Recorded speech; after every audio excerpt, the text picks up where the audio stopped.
I think in terms of assisting colleagues, if it's the type of life-threatening or physical safety-threatening risks that we mostly deal with at Scholars at Risk, the best thing you can do there is help them not to be isolated and help to connect them with those who provide services, including our protection team.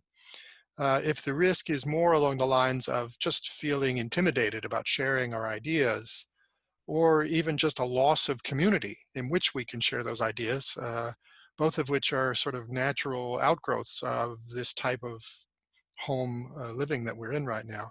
I think this is where especially what we call the values work comes in, and all of us have a role to play in making sure we're injecting academic freedom conversations into what we're doing and injecting professional responsibility conversations into what we're doing in the virtual space. Virtual spaces, by their definition, are not entirely unlimited. They're structured around the technologies that we use to create them and the passwords and the who has the accounts and authorities and so forth. So I think all of us need to think very seriously about how do we make sure we bring the values of our higher education communities into our virtual interactions?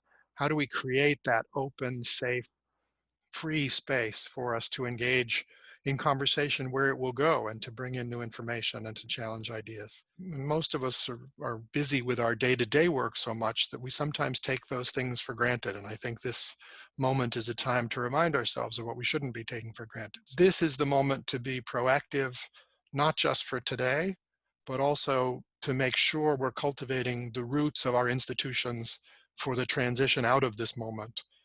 Because we all know there is no going back.